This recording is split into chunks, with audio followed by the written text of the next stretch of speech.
Hello, my sweet friends, and welcome to a good old-fashioned what I eat in a day.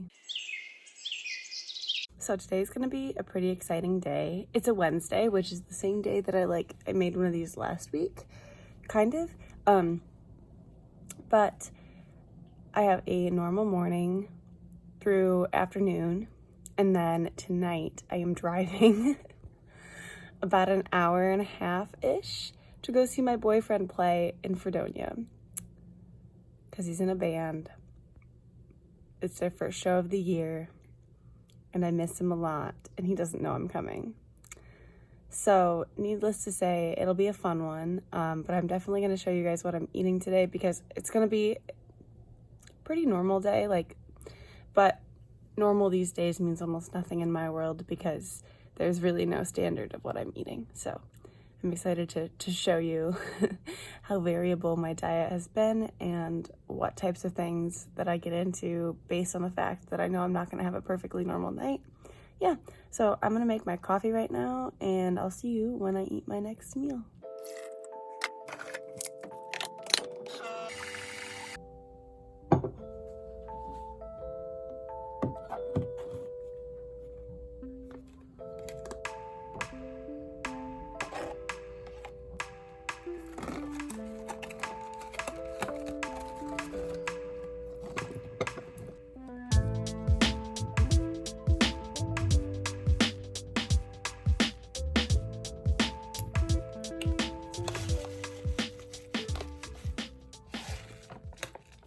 So I'm gonna start today off with, it's just kind of like a yogurt parfait with almond milk yogurt, blueberries, honey, and hemp seeds, and my coffee with my vanilla Coffee Mate almond milk creamer.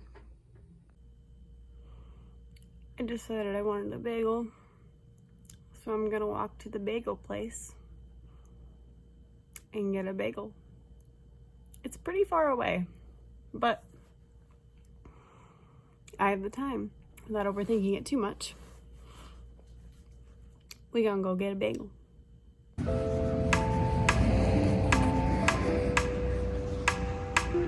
It's very cold.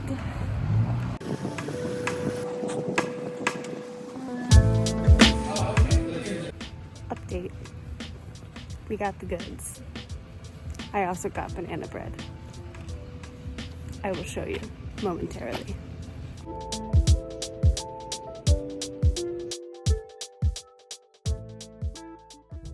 Hi, hello. I'm just hanging out in bed for a little bit, just decompressing from my first class. I have to go to lab in a bit, and I need to get lunch before that, but I wanted to talk about a sad byproduct of being a dietetics major really quick, because it's been on my mind since this event happened, and it has a lot to do with food and food choice and what I'm eating. And though it wouldn't influence the foods I'm choosing anymore, I know it would have had I not been in the place that I am now. So a big part of what we do as dietetic students and as dietitians is counseling, learning how to counsel people, talking to people, working with people, helping them identify goals, work through the stages of change, get to a place where they can maintain the changes that they've made and be healthy and good. And unfortunately, so I should say I'm in a counseling class right now, and I've mentioned on here before that it's one of my favorite classes I've ever taken. It's very challenging, makes me think, but a lot of it is targeted towards weight loss, which makes sense because a large amount of patients that dietitians will see are seeking weight loss help. So, as a student and as a future professional, I'm understanding that supporting clients who want to pursue weight loss is going to be a part of my job. I can't push that away. But what I am getting really frustrated with is our healthcare model and how medical professionals are taught to see thinness or smaller body size as a standard of health. So basically, what I mean by that is, as a larger bodied person, this is all hypothetical, but say you go to the doctor and you have a problem that may or may not have been shown through research and clinical, case studies and so on and so forth to be weight related. But it may or may not be for you. And instead of treating the symptoms and diagnosing the condition, many medical professionals are quick to make the weight loss recommendation without any prior knowledge of other outlying factors to one's health. So maybe that person has a history of disordered eating and dieting, and I guarantee that there is no person who lives in a larger body who hasn't felt the pressure by society to be smaller. It's something that we all face. Weight stigma is inherent. It is in all of us. We all have it. It's one thing to have it and to acknowledge it and to work on it, which is what I'm doing my best to do as a person in the healthcare field. But it is another thing entirely to go around acting like it doesn't exist, and to be a person in healthcare who's like, no, I don't have any bad feelings towards people in larger bodies. I just want to see them get healthier. And by get healthier, their underlying message is always to lose weight. Yesterday, in my class, my professor said one thing that I hung on to, and it ruined the rest of the class for me, and it's not his fault. And I'm being taught by some of the most competent professionals, and I'm very grateful for it, and this doesn't make a mark on him as a professor, but he made the statement like, does your client see themselves in a thinner body, that they can use that as motivation to lose weight, to no longer be in their fat body? And it's one of those moments where I'm very aware that I was triggered, because that's something that I used to see on Fitspo and Thinspiration pages on Instagram when I followed them relentlessly through my teens. And oh my God, you can't tell me any one of those things that I haven't already read and said to myself in the mirror. And I have lived with that, and it has triggered me, and I live in a small body. I have so much thin privilege. I can't imagine what it must be like to be a fat person or a larger bodied person and hear that kind of messaging and push against it every day. And then I was thinking, there's a whole very valid and necessary movement. We need more fat dietitians. And that is such a real thing, but I can't imagine being a larger bodied person and going through an entire 2 to 4 to 5+ year degree, hearing incessantly that your body is wrong, that your body is the problem. We're trying to prevent bodies like yours from happening. And that's what it felt like for the rest of that class yesterday, is everything that he said, I just applied to could you really look at someone in the face and tell them that their body is the problem, that their food habits are the problem, that they made themselves like this, that it's fixable with just some diet and lifestyle tweaks instead of just attempting to raise the standard of care, if that makes sense. We need to recognize our privilege and truly start practicing weight neutrality in our everyday lives, regardless of whether you work in healthcare or in office or in art or in theater or in a lab, anywhere you work or anywhere you frequent. And there is no inherently better body, and that's a cultural wide shift that we will have to make after decades and decades of pervasive diet culture messaging that has just put into us all of this unnecessary beliefs about people in X and Y body sizes. But what I want to leave you off on, dear viewer, if you made it this far, is that there's no body size inherently better than any other body size, and you need to know that and take that into your work every day.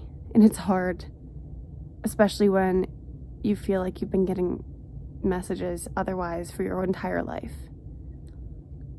But don't deny that you have weight stigma. I won't. It's hard not to. It's hard to admit that there's an issue that every single person in this world has.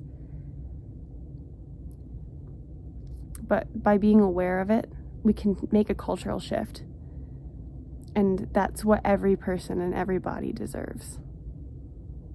That's all.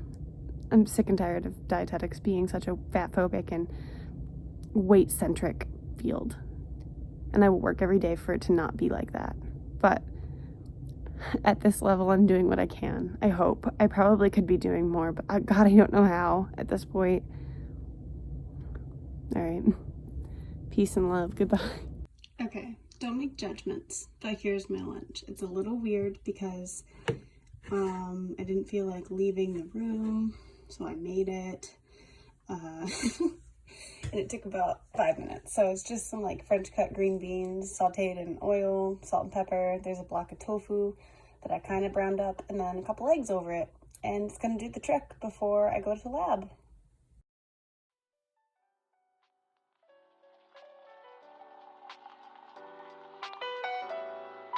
Hello. So I just got out of the lab. It was long and I'm hungry, and dinner's in a half hour, so I'm gonna eat a snack. I'll show you what that is in a second, but for right now, I'm just reviewing for a test tomorrow that I take at 8 a.m. Sorry, I take at 9 a.m. And I'm going to start picking out an outfit for tonight's concert that I'm going to.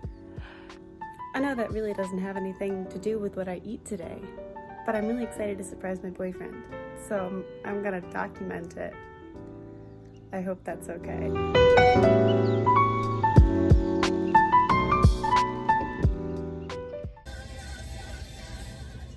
Yeah. Sound, yeah. So was the original band not very dreamy, not very indie? No, it's more of a classic rock and roll. Yeah. Oh, just straight up.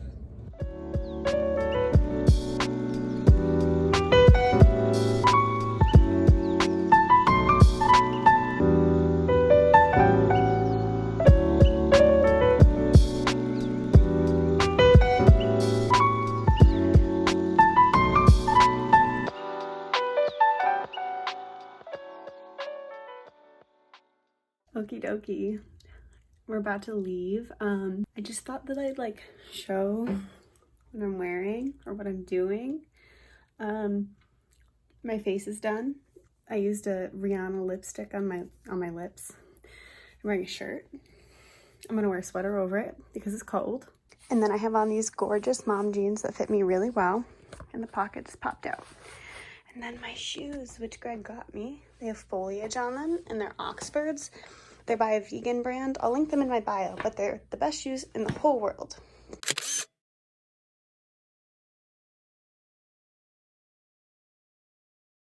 No use in staying here. You made me fall.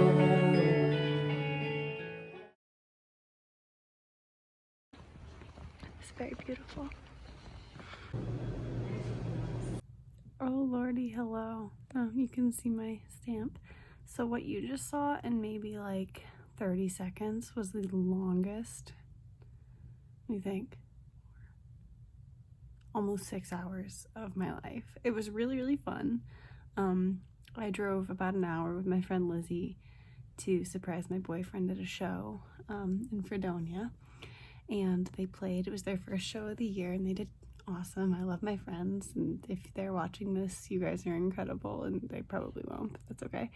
And then we drove back in like a blizzard, and at some point we stopped so that I could clean the windshield off, and I ended up getting a smoothie from McDonald's because I needed food. Like, it was kind of dire, but we made it, and that's literally it for today. I'm so tired. It's almost 2 in the morning. I have a test at 9 a.m., but it was really worth it just to see the look on Greg's face and to enjoy the time with Lizzie and see some great live music. Greg, if you're watching this, I'm really proud of you, and I love seeing you in your element and doing what you love. It's the best feeling in the entire world. Yeah, that's all I have. I hope you enjoyed this full day of eating. It's really more indicative of just like life happens and you gotta roll with the punches, you know, but it was a really good day. So I'll see you guys next time. Bye-bye.